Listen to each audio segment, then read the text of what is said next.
guys, in this video we're going to talk about what is better than private labeling on Amazon. Stay tuned. Okay, let's talk about private labeling.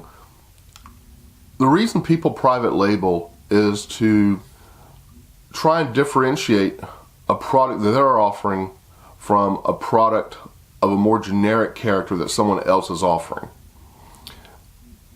We actually sell several products both as just a generic white box product and as a private label product with a couple of added bonus features included, and we have success in both categories, I guess you could say.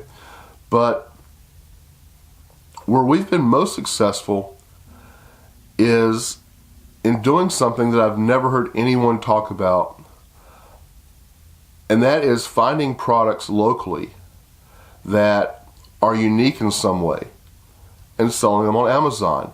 You get all the benefits of private labeling without any of the hassles of importing, dealing with Lable or whatever other Eastern exporter that you're trying to work with. Almost everyone, if they think about it, will realize that where they live, within some reasonable distance of where they live, somebody, some artisan or some company is producing a product that is relatively unique.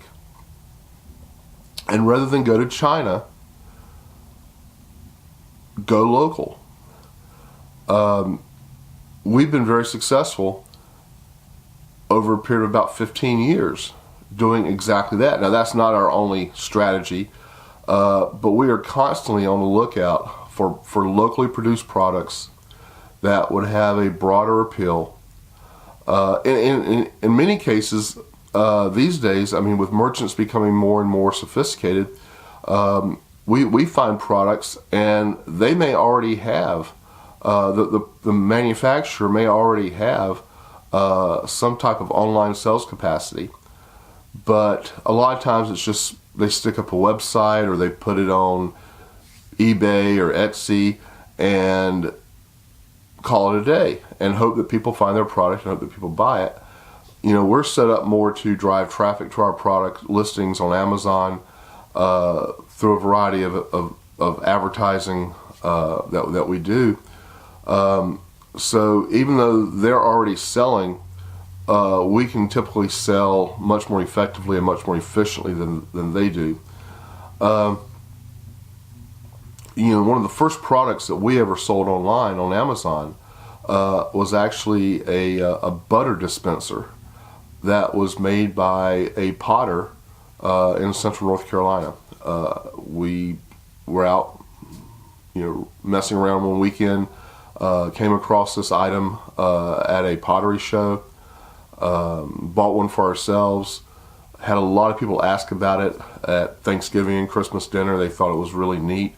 Turns out it's a design, if you will, of a butter dispenser that's been around for hundreds of years. But it's not something you see in stores. I've never seen anything like it in a traditional retail establishment.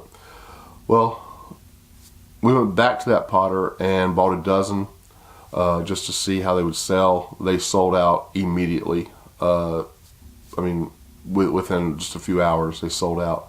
And for several years after that, we were buying these butter dispensers in bulk from the potter. I think he probably got pretty annoyed with the repetition and the monotony of making such a simple item over and over and over again. But the reality of it was that we were selling 100, 150, maybe 200 pieces a month, and did so for several years.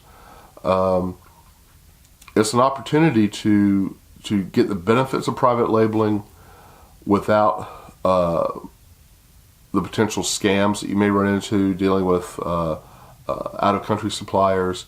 It's a possibility to avoid a long supply line where when you do run out of product, it takes you 60 days to get more product. If you're planning ahead, depending on the product that you're looking at, you should be able to get new product within a week, maybe 2 weeks tops. But just in my travels over the years, we've been very successful in finding interesting things to sell that are produced within a few hundred miles of home. And I'm sure with some thought you can do the same. It's certainly worth looking into. Again, without much effort on our part, we found that we were very successful doing this. Don't see anything that would prohibit you from being very successful doing it as well. I just think about people that live in the Southwest, New Mexico, Arizona, all the artisans that are out there, all the things that are unique to the Southwest that you just don't see in other parts of the country. I just think how successful someone in that situation could be. There's really not an area in the United States or Canada that doesn't produce something, that isn't known for producing something. And if you find the right something, it can open the door to a great deal of success on Amazon, because you'll really be offering a product that has no competition. And you'll be offering it to a very large clientele. So keep an eye out for things when you travel. Keep this in the back of your mind. And I think that if you execute properly, you'll be very pleased with the outcome. Take care.